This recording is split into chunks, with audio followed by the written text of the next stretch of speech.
하나님 말씀은 에스겔서 30장 1절부터 12절 교독하겠습니다. 또 여호와의 말씀이 내게 임하여 이르시되 인자야 너는 예언하여 이르라. 주 여호와께서 이와 같이 말씀하시되 너희는 통곡하며 이르기를 슬프다 이 날이여 하라. 그날이 가깝도다. 여호와의 날이 가깝도다. 구름의 날일 것이요 여러 나라들의 때이리로다. 애굽의 칼이 임할 것이라. 애굽에서 죽임당한 자들이 엎드러질 때에 구스에 심한 근심이 있을 것이며 애굽의 무리가 잡혀가며 그 터가 홀릴 것이요 구스와 북과 룻과 모든 섞인 백성과 굽과 및 동맹한 땅의 백성들이 그들과 함께 칼에 엎드러지리라. 여호와께서 이같이 말씀하셨느니라. 애굽을 붙들어 주는 자도 엎드러질 것이요 애굽의 교만한 권세도 낮아질 것이라. 믹돌에서부터 수에네까지 무리가 그 가운데에서 칼에 엎드러지리라. 주 여호와의 말씀이니라. 황폐한 나라들 같이 그들도 황폐할 것이며 사막이 된 성읍들 같이 그 성읍들도 사막이 될 것이라. 내가 애굽에 불을 일으키며 그 모든 돕는 자를 멸할 때에 그들이 나를 여호와인 줄을 알리라. 그날에 사절들이 내 앞에서 배로 나아가서 염려 없는 구스 사람을 두렵게 하리니 애굽의 재앙의 날과 같이 그들에게도 심한 근심이 있으리라. 이것이 오리로다. 주 여호와께서 이같이 말씀하셨느니라. 내가 또 바벨론의 느부갓네살 왕의 손으로 애굽의 무리들을 끊으리니 그가 여러 나라 가운데 강포한 자기 군대를 거느리고 와서 그 땅을 멸망시킬 때에 칼을 빼어 애굽을 쳐서 죽임당한 자로 땅에 가득하게 하리라.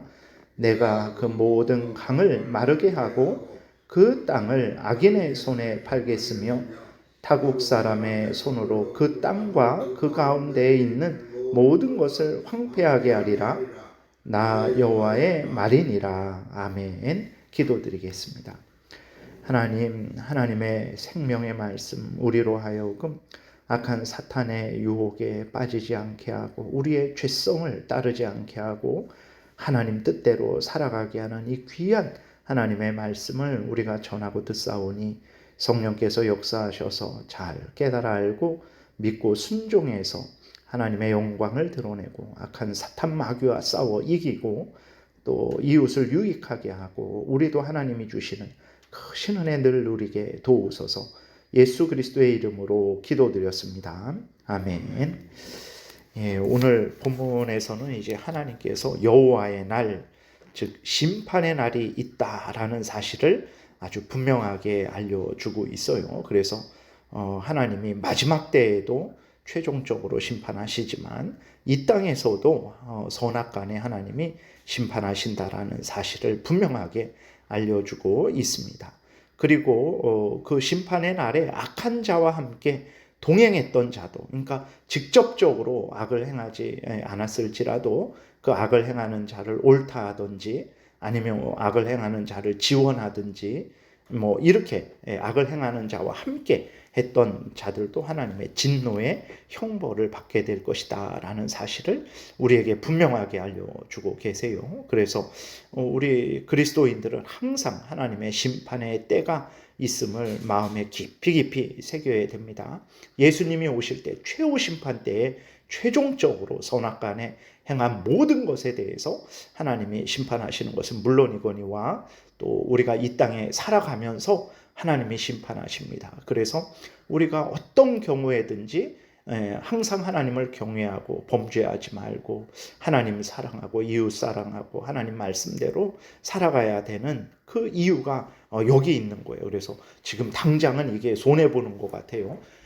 아주 지금 당장은 이게 느린 것 같아요. 절대 느리지도 않고 절대 손해보지도 않습니다. 잠시 잠깐이고 정말 하나님이 돌아보면 이거 큰일 났다. 이게 왜 하나님이 이렇게 하실까라고 생각하지만 잠시 잠깐 후가 되면 하나님이 살아계셔서 다 선악간에 하나님께서 심판하시는구나. 이것을 우리가 분명히 깨달아 알게 되는 거죠. 그래서 그리스도인들은 항상 어떤 경우든지 항상 하나님 제일 우선 중심으로 하나님을 경외하고 그 말씀대로 살아가는 삶을 살아야 되는 것입니다. 1절부터 3절에 보게 되니까 또 여호와의 말씀이 내게 임하여 이르시되 인자야 너는 예언하여 이르라 주 여호와께서 이와 같이 말씀하시되 너희는 통곡하며 이르기를 슬프다 이날이요 하라. 그날이 가깝도다. 여호와의 날이 가깝도다. 구름의 날일 것이요 여러 나라들의 때이리로다. 이렇게 말씀하고 있죠. 그래서 여호와의 날은 구약 때에 보게 되면 종말 때에 최후 심판하실 것이다. 이런 의미로도 사용되고 또 오늘 본문과 같이 이 땅에서 이스라엘이 잘못했을 때 하나님이 이제 징계하시는 날, 또 이스라엘 주변 나라들이 잘못했을 때 이 땅에서 심판하시는 날로도 사용을 됩니다. 그래서 문맥 성경을 읽으면서 그 본문에서 마지막 때로 사용하고 계신가 아니면 이 땅에서 하나님이 징계하실 때가 있나 사용하시나 그렇게 우리가 살펴보면서 이제 우리가 성경을 읽으면 됩니다. 오늘 본문에서는 애굽과 애굽의 악행에 동참한 나라들을 심판하는 의미로 사용되고 있습니다. 그래서 하나님은 정하신 때가 있습니다. 그래서 왜 하나님은 무능하신가? 모르시나? 왜 악인들이 횡행하게 하시나? 우리는 항상 이렇게 하죠. 다 하나님이 정하신 때가 있기 때문에 하나님이 그 심판을 당장 내리지 않는 것이고 또 그들에게도 기회를 주시는 거예요. 하나님이 우리에게도 기회를 주신 것처럼 그들에게도 기회를 주시는 것이라는 것을 우리가 잊지 말아야 됩니다. 근데 정하신 때가 되자 하나님의 애굽을 심판하시는데 어제 또 이렇게 설교에도 그렇게 내용에 있었듯이 이제 애굽을 왜 심판하십니까? 애굽이 교만했기 때문에 그러죠. 그리고 애굽이 우상을 섬겼기 때문에 그래요. 그리고 애굽이 이제 이스라엘을 유혹해서 범죄했기 때문에 그 애굽을 쳐서 약하게 해서 징계하시고 형벌하시고 이스라엘로 하여금 애굽을 의지할 필요가 없구나. 이것을 깨닫고 하나님만 바라보게 하시려고 하나님이 이제 애굽을 심판하시는 거죠. 근데 심판하시는데 애굽과 함께 악을 행한 나라들도 심판하십니다. 4절부터 9절을 제가 다시 읽겠습니다. 애굽에 칼이 임할 것이라. 애굽에서 죽임당한 자들이 엎드러질 때에 구스에 심한 근심이 있을 것이며 애굽의 무리가 잡혀가며 그 터가 홀릴 것이요. 구스는 이제 애굽의 남쪽에 있는 나라로 봅니다. 그래서 이디오피아라고도 이렇게 해석을 하는데 어쨌든 이제 그 애굽 남부에 있는 나라로 봐요. 그래서 이제 애굽과 하나가 되어서 애굽의 악행에 항상 동참했던 거죠. 5절 보니까 구스와 붓과 룻과 모든 섞인 백성과 굽과 및 동맹한 땅의 백성들이 그들과 함께 칼에 엎드러지리라. 애굽과 동맹했던 애굽의 악행에 동참했던 모든 자들이 다 엎드러진다라는 거죠. 여호와께서 이같이 말씀하셨느니라. 애굽을 붙들어 주는 자도 엎드러질 것이요 애굽의 교만한 권세도 낮아질 것이라. 믹돌에서부터 수에네까지 무리가 그 가운데에서 칼에 엎드러지리라. 주 여호와의 말씀이니라. 황폐한 나라들 같이 그들도 황폐할 것이며 사막이 된 성읍들 같이 그 성읍들도 사막이 될 것이라. 내가 애굽에 불을 일으키며 그 모든 돕는 자를 멸할 때에 그들이 나를 여호와인 줄 알리라. 그날의 사절들이 내 앞에서 배로 나아가서 염려 없는 구스 사람을 두렵게 하리니 애굽의 재앙의 날과 같이 그들에게도 심한 근심이 있으리라. 이것이 오리로다라고 하나님이 아주 분명하게, 그러니까 악을 행한 애굽만 치시는 것이 아니라 아직까지 하나님의 애굽을 형벌하시는 내용을 우리가 살펴봤잖아요. 이제는 애굽과 함께 동참했던 자들도 하나님이 반드시 심판하실 것을 이제 말씀하시는 거죠. 9절 끝부분에 이것이 오리로다, 반드시 일이 일어날 것이다 라고 하나님이 말씀을 하고 계신 것입니다. 그래서 오늘 우리들은 앞에서도 말씀을 드렸지만 정말 내가 직접 악을 행하지 않았을지라도 악을 행한 자를 옳다해서는 절대로 안 됩니다. 악을 행한 자가 악을 행할 수 있도록 또 여러 방법으로 도와서도 절대로 안 됩니다. 그것도 같이 악을 행한 것이다 라고 하나님이 그렇게 말씀을 하시는 거죠. 근데 그리스도인들이 항상 이런 잘못을 합니다. 교회에서는 뭐 그렇지 않다라고 하더라도 그렇게 특별히 하나님을 거역하는 그러한 것들이 없죠. 그건 눈에 보이지 않게. 근데 예를 들어서 물론 교회에도 그런 일이 많습니다. 그러나 조심해야 되죠. 근데 세상보다는 뭐 그렇지 않다라는 건데, 근데 세상에서는 이제 그러한 일들이 많죠. 예를 들어서 오늘날 뭐 정치를 예로 들면은 정말 정치인들을 우리가 뽑을 때 잘 뽑아야 됩니다. 그렇게 뽑을 때에 정말 어떤 범죄한 자들이 더욱 범죄하지 않도록 기회를 주면 안 됩니다. 그 범죄한 자들이 더욱 범죄하도록 또 물질을 지원해서도 안 됩니다. 그래서 정치인들이 다 범죄자인데 그럼 어떻게 하란 말입니까? 그렇죠. 정치인들 중에 범죄하지 않은 사람은요, 거기에 올라갈 수가 없습니다. 정치인이 될 수가 없어요. 다 이렇게 저렇게 악인들과 함께해서 옳다 하고 앞에서 악을 행하든 뒤에서 악을 행하든 다 그렇게 해야 되는 거죠. 다 범죄인들인데 어떻게 해야 됩니까? 물론 그러지 않은 사람들도 있지만 그러나 대부분 그러죠. 그때는 하나님을 덜 거역하고 덜 악을 행하는 자에게 표를 줘야 됩니다. 다 떠나서 하나님을 덜 거역하고 덜 악을 행하는 자에게 표를 줘야 돼요. 하나님을 더 거역하고 더 악을 행하는 자에게 표를 줘서는 안 됩니다. 그리고 표를 줄 때 당신 이것은 잘못됐으니까 이것은 고치십시오 해야지. 내 가족이고 뭐 우리 고향 사람이고 내가 좋아하는 정당 사람이니까 무조건 표를 주면 하나님이 너도 똑같은 사람이다 라고 말씀하신다라는 것을 우리가 항상 기억하고, 정말 내가 직접 앞에 나가서 악을 행하지 않았지만 악을 행하는 자를 옳다 하든지 정말 그 뒤에서 지원하든지 절대로 안 되는 것입니다. 특별히 교회에서는 더더욱 그래야 돼요. 교회가 뭐 이렇게 세상처럼 그렇게 악을 행하지는 않았지만 성경 말씀을 기준으로 해서 하나님을 사랑하고 이웃 사랑하지 않는다면 이건 심각한 거구나 라고 깨달아 알고 조심하고 어쨌든 내가 그런 일을 하지 말고 그런 일을 하도록 또 이렇게 조장하지도 말아야 되고, 그런 일을 하는 일에 절대로 동참해서는 안 된다라는 것을 우리가 명심해야 됩니다. 애굽이 왜 벌을 받았습니까? 이스라엘 하나님을 직접적으로 거역하는 것뿐만 아니라 이스라엘을 조장한 거예요. 이스라엘을 유혹하고, 그래서 하나님을 의지하지 말아라. 나를 의지해라. 내가 너를 도울 테니까 걱정하지 말아라. 바벨론으로부터 아수르로부터 구원하겠다.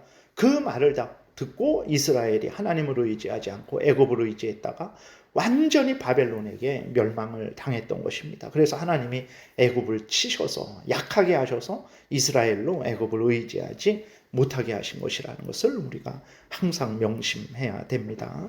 10절부터 12절은 하나님께서 애굽을 벌주시되 하늘에서 소돔처럼 불과 유황이 내려와서 멸망케 하시는 것이 아니고 일반적으로는 어떻게 하십니까? 이제 다른 나라를 들어서 하나님이 벌 주시는 거죠. 그래서 우리도 항상 우리를 돌아봐야 됩니다. 어떤 사람이 우리를 괴롭게 합니까? 왜 그렇습니까? 하나님만 바라보게 하시려는 거예요. 하나님을 더 의지하게 하시려는 것입니다. 하나님의 말씀대로 살아가게 하시려는 거죠. 그래서 어려움을 당할 때에 하나님이 나로 하여금 잘못을 회개하고 하나님 앞으로 나오게 하시는 것인가? 그리고 또 나를 더 연단하는 것인가?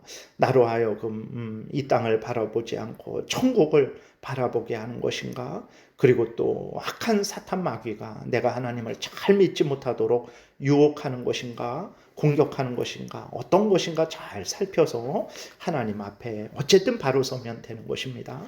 어떤 사람이 우리를 돕습니까? 하나님이 우리를 돕는 것이라는 것을 잊지 말아야 됩니다. 그 사람이 우리를 도우니까, 이스라엘은 애굽이 우리를 도우니까 애굽을 하나님처럼 의지했던 거예요. 어리석은 것입니다. 그 사람이 우리를 돕습니까? 하나님이 그를 통해서 돕는 거예요. 그래서 그에게 감사하지만 하나님께 감사하고 하나님을 의지해야지. 우리들은 어리석어서 누가 우리를 도우니까 그 사람을 의지하는 거예요. 그게 이스라엘이 잘못했던 실수입니다. 그래서 어떤 사람이 나를 괴롭게 하든 어떤 사람이 나를 돕든 간에 다 하나님의 손길이라는 것을 기억하고 이럴 때에도 하나님 앞에 바로 서고 저럴 때에도 하나님 앞에 바로 서야 됩니다. 그것이 우리를 위한 하나님의 뜻이라는 것을 우리가 항상 잊지 말아야 되는 것입니다. 그래서 다시 한번 애굽의 잘못과 그에 대한 형벌을 보면서 우리가 이래도 하나님 앞에 바로 서고 저래도 하나님 앞에 바로 서서 항상 하나님의 뜻대로 살아가는 이 본분을 행해야 되겠습니다. 그러면 하나님이 정말 기뻐하시고 우리에게 큰 은혜 내려주실 것입니다. 기도드리겠습니다. 살아계신 하나님 아버지 감사합니다. 하나님이 살아계셔서 모든 것들을 살피시고 선악간에 행한 것에 대해서 심판하심을 우리는 믿습니다. 하나님 우리가 악을 행하지 않게 도우시고 우리가 악을 행하는 일에 동참하지 않도록 도와주옵소서. 항상 하나님을 경외하고 하나님 말씀을 따르는 우리 모두가 되게 도우소서. 때가 되면 하나님께서 크신 은혜로 갚아주실 줄을 믿습니다. 감사드리고 예수 그리스도의 이름으로 기도드렸습니다. 아멘. 하늘에 계신 우리 아버지여, 이름이 거룩히 여김을 받으시오며 나라의 임하옵시며 뜻이 하늘에서 이루어진 것 같이 땅에서도 이루어지이다. 오늘날 우리에게 일용할 양식을 주옵시고 우리가 우리에게 죄 지은 자를 사하여 준 것 같이 우리의 죄를 사하여 주옵시고 우리를 시험에 들게 하지 마옵시고 다만 악에서 구하옵소서. 대개 나라와 권세와 영광이 아버지께 영원히 있사옵나이다. 아멘. 지금은 우리 구주 예수 그리스도의 은혜와 하나님 아버지의 크신 사랑과 성령의 교통하심이 항상 하나님 뜻 따라 살아가고자 은혜 구하며 돌아가는 하나님의 택한 백성들 머리 위에 지금부터 영원토록 함께 있을지어다. 아멘.